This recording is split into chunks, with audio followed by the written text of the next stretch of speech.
నమస్కారం విశ్వాస్ న్యూస్ కి స్వాగతం. హెడ్లైన్ చూద్దాం.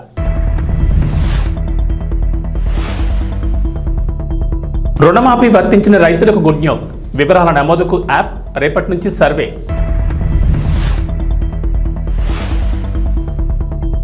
విజయవాడలో ఎంపాస్ కలకలం. డిఎంఎన్హెచ్ఓ క్లారిటీ, జీజీహెచ్లో ప్రత్యేకంగా వార్డుల ఏర్పాటు.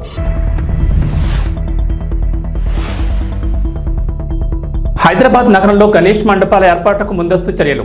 నగర సిపి శ్రీనివాసరెడ్డి వెల్లడి.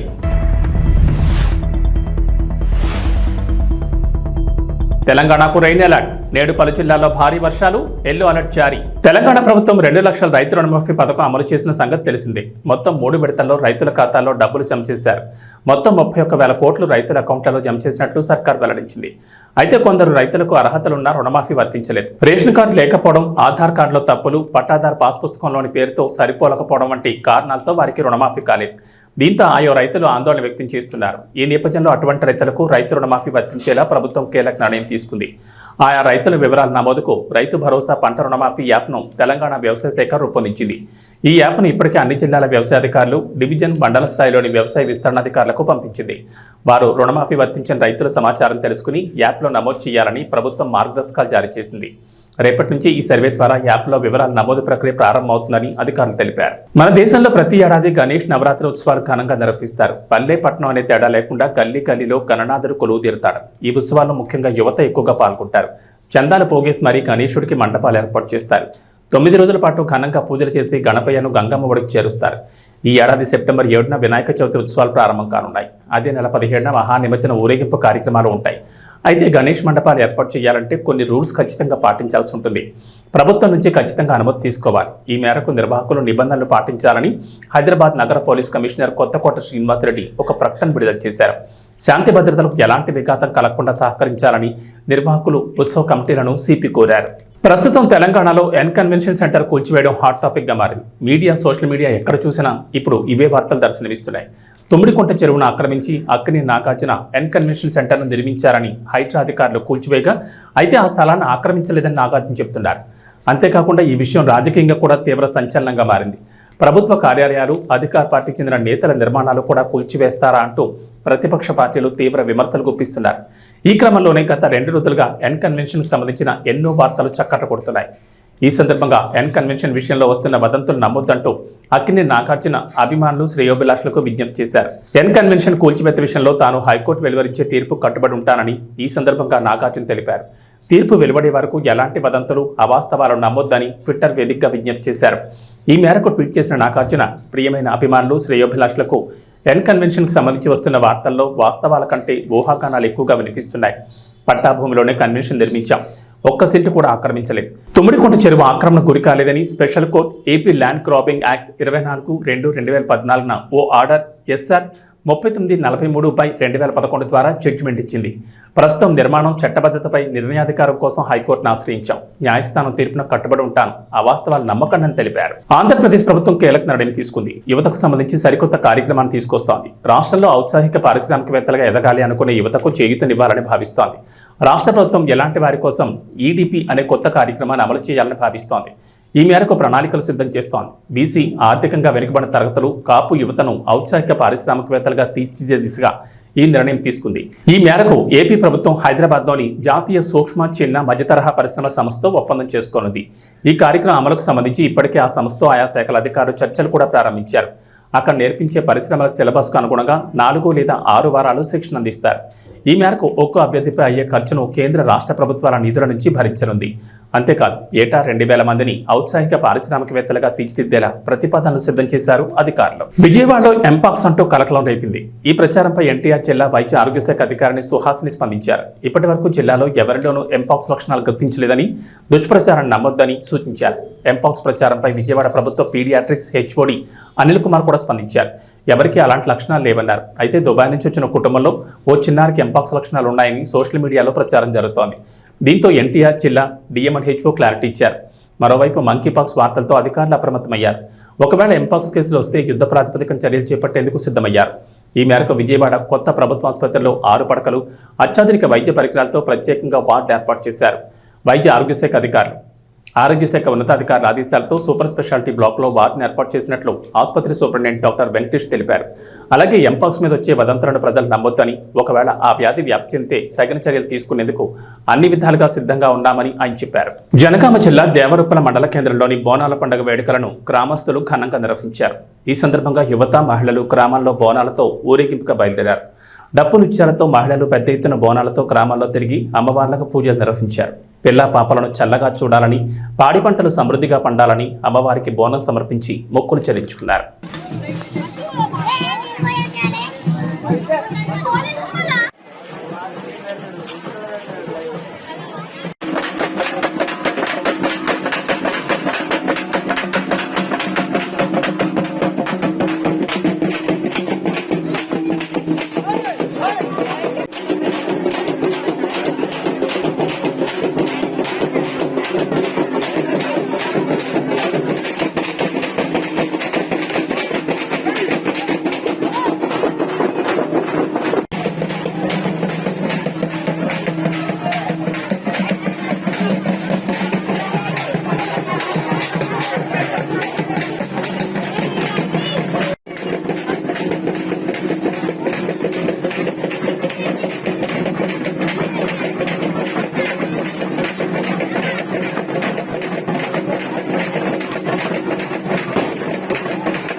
ముఖ్యమంత్రి రేవంత్ రెడ్డి తమ్ముడు తిరుపతి రెడ్డి కొడంగల్లో షాడో ఎమ్మెల్యేగా చలామణి అవుతున్నారని కొడంగల్ నియోజకవర్గానికి చెందిన రైతులు ఆరోపించారు. పచ్చని మా పంట పొలాల్లో ఫార్మా కంపెనీలు స్థాపించాలనే ప్రభుత్వం నిర్ణయాన్ని కొడంగల్ నియోజకవర్గ రైతులు వ్యతిరేకించారు.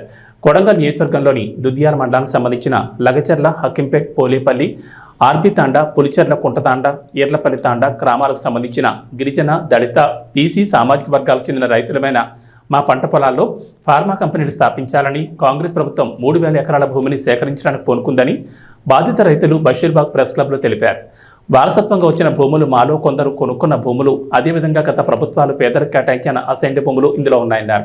ఇందులో దేన్ని కూడా మేము వదులుకోవడానికి సిద్ధంగా లేమని, మా ప్రాంతంలో చక్కటి వ్యవసాయం జరుగుతుందని పేర్కొన్నారు. ఇలా సంవత్సరం మొత్తం పంటలు పండే మా భూములను ప్రభుత్వం మా నుంచి భూమి తీసుకున్నట్లయితే రేపొద్దున పరిసర ప్రాంతాల్లో నీరు, గాలి, భూమి అన్నీ కలుషితమైపోతాయని ఆందోళన వ్యక్తం చేశారు. తద్వారా మా నివాస ప్రాంతాలను కూడా అక్కడి నుంచి మార్చాల్సిన పరిస్థితులు ఏర్పడతాయన్నారు. ప్రభుత్వానికి, మీడియా మిత్రులకు అక్కింపేట, పూలపల్లి, లగచర్ల, ఓడిబండ తాండా, వీర్లపల్లి తాండా, పులిచెర్లకుంట తాండా ప్రజల తరఫున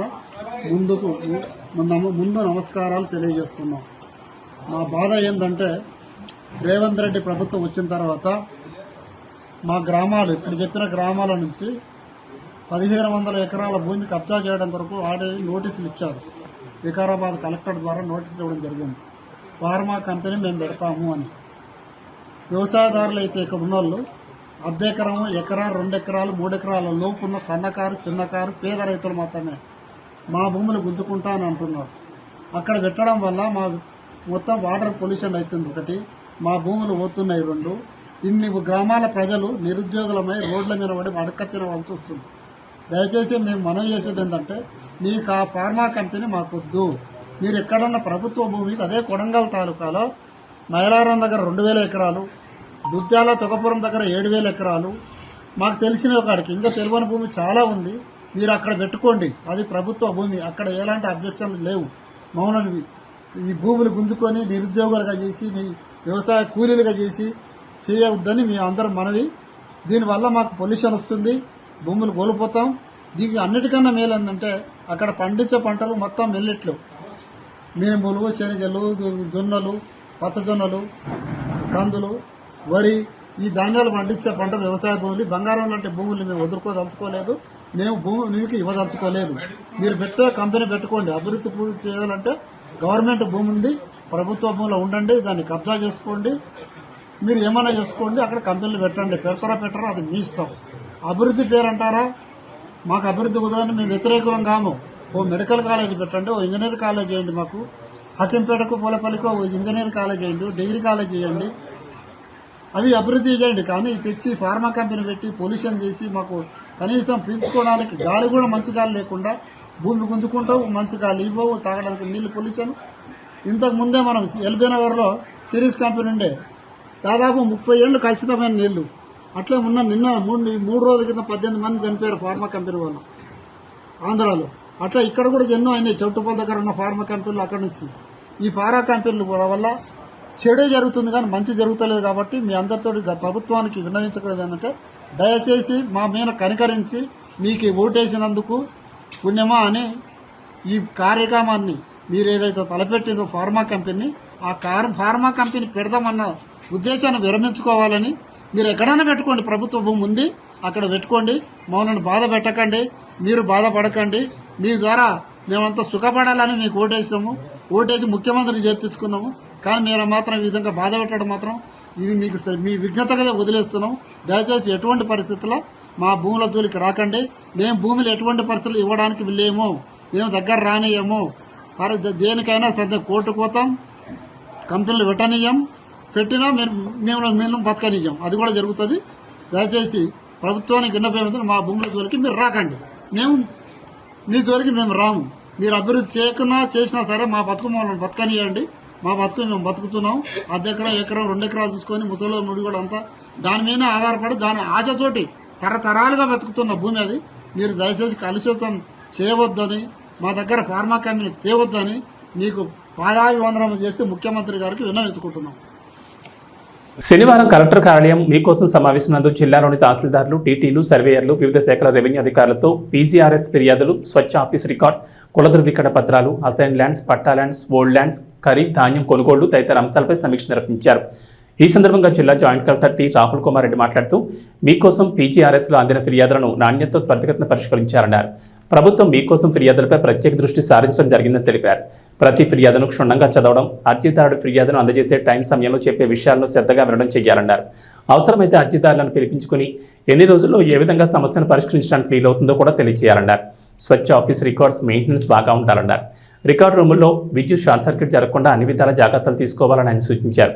ఇప్పటికే జారీ చేసిన కుల ధృవీకరణ పత్రాలకు సంబంధించి క్షేత్రస్థాయిలో మచ్చుకు కొన్ని పరిశీలించి పూర్తి రికార్డులను సిద్ధం చేసి ఈ నెల 28 లోపుగా సమర్పించారన్నారు. ఏదైనా మార్పులు చేర్పులు ఉంటే సవరణకు జాబితాను పంపాలన్నారు. అసైన్ ల్యాండ్స్, నమూనా పట్టా ల్యాండ్స్, ఫ్రీ హోల్డ్ ల్యాండ్స్ గురించి చర్చించారు. జిల్లాలో ప్రభుత్వ భూములను మండలాల వారీగా గుర్తించి నివేదిక సిద్ధం చేయాలని ఆదేశించారు. ఈ సమావేశంలో జిల్లా రెవెన్యూ అధికారి J Udaya Bhaskar Rao, KRRC special deputy collector మరియు Tadepalligudem in charge RDO B Sivanarayana Reddy, Narsapuram RDO M Achyut Ambarish, collectorate land superintendent CH Ravikumar, మండల తహసీల్దార్లు, డీటీలు, సర్వేయర్లు, civil supply, land and registration అధికారులు తదితరులు పాల్గొన్నారు. ఇక్కడ ఏమైనా ఇంక్లూడ్ చేయకుండా ఇంకా ఏమైనా ఉంటే కూడా అది మీ ఆర్ఎస్ఆర్లో ఉంటే అది మీ దృష్టిలో తెలియాలి. ఈ విఆర్ఓస్ ఎవరు మీకు చెప్పుకున్నాం అంటే అది మీకు తప్పవుతుంది. వాళ్ళు ఎట్టి పరిస్థితుల్లో మీరు ఆర్ఎస్ఆర్ వెరిఫై చేసి 22 వెరిఫై చేసి తెలిసిపోతుంది. మ్యాక్సిమం కూడా ఆర్ఎస్ఆర్ ఉన్నవి ఇప్పటికీ 22 పెట్టుంటారు. 2 days back many minority communities have come and requested for marriage grounds కానీ కమ్యూనిటీ హాల్స్కి కానీ ల్యాండ్ లేదని చెప్పేస్తాం డైరెక్ట్గా. అలా కాకుండా అసలు ముందు మన దగ్గర ఉన్న గవర్నమెంట్ ల్యాండ్ ఎంత ఉంది అనేది ప్రతి తహసీల్దార్కి తెలిసి ఉండాలి. మన జిల్లాలో ఇంత ఉందని చెప్పి మనం చెప్పగలగాలి. డెఫినెట్గా this government will look for developmental aspects. So గ్రామ సచివాలయ పరిధిలో, గ్రామ పంచాయతీ పరిధిలో కమ్యూనిటీ ఇన్ఫ్రాస్ట్రక్చర్కి ల్యాండ్స్ ఏమైనా ఉన్నాయని అడుగుతారు. Or for communal purposes like minority burial grounds కానీ కమ్యూనిటీ హాల్స్కి అడుగుతారు ఖచ్చితంగా. సో అప్పుడు మళ్ళీ హడావుడు లేకుండా ఇప్పుడే వెతికి పెట్టుకోండి. ఎన్ని రోజులు పడుతుంది? 1 వీక్ సరిపోతుందా? సో వెనస్డే టు వెనస్డే అంటే 20 నెక్స్ట్ వెనస్డే పెట్టండి. రెవెన్యూ విలేజ్ వారీగా ఏ సర్వే నెంబర్ ఎంత ఎక్స్టెంట్ ఉంది. If it is under encroachment then we have to remove that encroachment. ఏంటి అనేది ఇచ్చున్నారు. మేబీ రీసెంట్ గా ఇచ్చిన ఫ్రెష్ అసైన్మెంట్ ఏమి ఇవ్వలేదా? మొన్న పెట్టిన జనవరి ఫిబ్రవరి ఏం చేయలేదు. ఎనివే చేయడానికి లేదు. మీరు ఫైల్స్ కూడా ఏమి పంపించండి దానికి సంబంధించి. 596 ప్రకారం మనకు వచ్చిందే తక్కువ. విజయ్ దేవరకొండ తన సినిమాల ఫలితాల గురించి నిర్మోహమాటంగా చెప్పేస్తుంటాడు. ఫ్లాప్ అయితే ఫ్లాప్ అని, హిట్ అయితే హిట్ అని చెప్పేస్తుంటాడు. డియర్ కామ్రేడ్ సినిమా మిశ్రమ ఫలితం వచ్చినప్పుడు ఒప్పుకున్నాడు. కానీ డియర్ కామ్రేడ్ మంచి చిత్రమే, కానీ తేడా కొట్టిందని, సెకండ్ హాఫ్ని ఇంకాస్త బెటర్గా తీసుంటే బాగుండేది అన్నట్లుగా చెప్పుకొచ్చాడు. డియర్ కామ్రేడ్ మీద వచ్చిన కన్స్ట్రక్టివ్ క్రిటిసిజంను విజయ్ తీసుకున్నాడు. లైగర్ ప్రమోషన్స్లో విజయ్ కాస్త హద్దులు దాటాడు. హైప్ పెంచే క్రమంలో ఇష్టం వచ్చినట్లుగా మాట్లాడాడు. సినిమా మీద నమ్మకంతో కంటే అతి నమ్మకంతో ఉన్నాడు. అందుకే లైగర్ తేడా కొట్టేసింది. బాక్సాఫీస్ వద్ద ఘోర పరాజయంగా లైగర్ నిలిచింది. మామూలుగా అయితే అర్జున్ రెడ్డి సెంటిమెంట్ రిపీట్ అవుతుందని అంతా అనుకున్నారు. ఆగస్టు 25న అర్జున్ రెడ్డి వచ్చి బ్లాక్ బస్టర్ హిట్ అయింది. అదే తేదీన లైగర్ వస్తుంది కాబట్టి అది కూడా బ్లాక్ బస్టర్ అవుతుందని అనుకున్నారు. కానీ తేడా కొట్టేసింది. అర్జున్ రెడ్డి వచ్చి 7 ఏళ్ళు అవుతుందని విజయ్ దేవరకొండ ట్వీట్ వేశాడు. ఫుల్ వర్షన్ను 10th యానివర్సరీకి రిలీజ్ చేద్దామని సందీప్ రెడ్డి వంగాను ట్యాగ్ చేశాడు. సరే చేద్దామంటూ విజయ్కి సందీప్ రెడ్డి రిప్లై ఇచ్చాడు. ఇలా అర్జున్ రెడ్డి మీద అయితే విజయ్ ట్వీట్ చేశాడు. కానీ లైగర్ అనే సినిమా ఒకటి వచ్చిందనే విషయాన్ని విజయ్ మర్చిపోయినట్లుగా కనిపిస్తోంది. ఇక వాతావరణ విషయానికి వస్తే తెలంగాణలో గత కొన్ని రోజులుగా భారీ వర్షాలు కురుస్తున్నాయి. ఎడతెరిపి లేకుండా కురుస్తున్న వర్షాలతో రాష్ట్రంలోని చెరువులు, జలాశయాలు, ప్రాజెక్టులు జలకళను సంతరించుకున్నాయి. అయితే ఇప్పట్లో రాష్ట్రాన్ని వీడేలా కనిపించడం లేదు. తెలంగాణలో నేడు కూడా వర్షాలు కురుస్తాయని హైదరాబాద్ వాతావరణ శాఖ అధికారులు వెల్లడించారు. పలు జిల్లాల్లో భారీ వర్షాలకు ఛాన్స్ ఉందన్నారు. ఉపరితల ద్రోణి, యాక్టివ్గా ఉన్న నైరుతి రుతుపవనాల కారణంగా రాష్ట్రంలో వర్షాలు కురుస్తాయని చెప్పారు. నేటి నుంచి 5 రోజుల పాటు రాష్ట్రంలో వర్షాలకు ఛాన్స్ ఉందని అన్నారు. నేడు నిజామాబాద్, నిర్మల్, భద్రాద్రి కొత్తగూడెం, వికారాబాద్, ఆదిలాబాద్, కొమరంభీం, ఆసిఫాబాద్, మంచిర్యాల, ఖమ్మం, సంగారెడ్డి, వనపర్తి, జోగులాంబ, గద్వాల, నారాయణపేట జిల్లాలో భారీ వర్షాలకు ఛాన్స్ ఉందని చెప్పారు. ఈ మేరకు ఆయా జిల్లాలకు ఎల్లో అలర్ట్ జారీ చేశారు. ఇక మిగిలిన జిల్లాలో ఓ మోస్తరు నుంచి తేలికపాటి వర్షాలు కురవచ్చని వాతావరణ శాఖ అధికారులు అంచనా వేస్తున్నారు.